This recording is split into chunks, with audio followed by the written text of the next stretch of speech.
Liberal propaganda isn't just in the mainstream media fake news as we've come to expect, it's also in sports news, which I've covered somewhat in a previous video about the truth behind ESPN's recent layoffs, but it's also disguised as comedy as well. Night after night, Stephen Colbert's opening monologue is more of an anti-Trump editorial than stand-up comedy, but liberal lunatics being entertained by just about anything still find it amusing. Occasionally, industry insiders will just openly admit that they are propagandists and that they are disguising that propaganda as comedy. One of those admissions comes from Chevy Chase, a Saturday Night Live alumni who admits that when he was on the show back in the 1970s, that he used his position in order to try to help promote Jimmy Carter, hoping that he would defeat President Ford in the 1976 presidential election. After a while, you just start writing the jokes and start doing it. So it's not that I could imitate him so much as I could do a lot of physical comedy, and I just made it.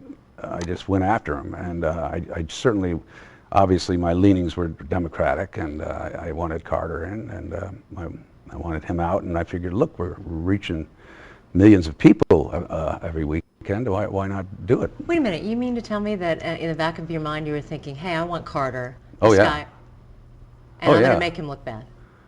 Oh, yeah. Wow. What do you think they're doing now? I mean, you think they were just doing this because Sarah's funny?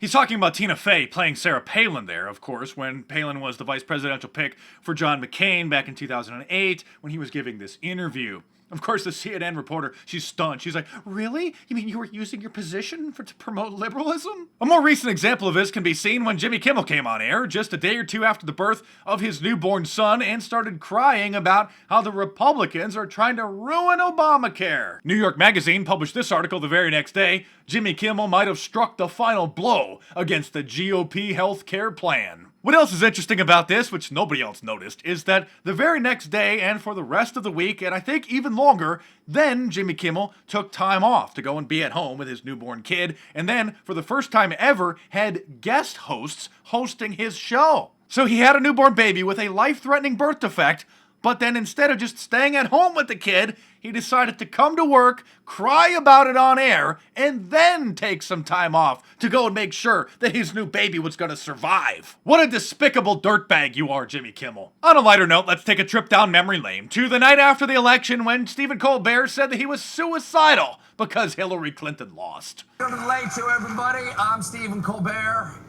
I think. I'm not sure what to believe about anything anymore. Let me ask them, how's everybody doing right now? How are you feeling? We're doing great! Fantastic! All right, I'm glad. You know what? I'm glad. That's better than I thought. Because, I am so glad to be with you tonight. I wouldn't want to be alone right now, you know? The poor guy was suicidal because Donald Trump won the election. I guess that's what liberalism does to someone. And speaking of that devastating mental disorder, I hope you'll check out my new t-shirt, Liberalism, Find a Cure, which you can get at my new online store. Check for the link in the description below. I'm Mark Dice, thanks for watching. Subscribe to my channel if you're new and check back here every day for new reports. And I'll see you soon.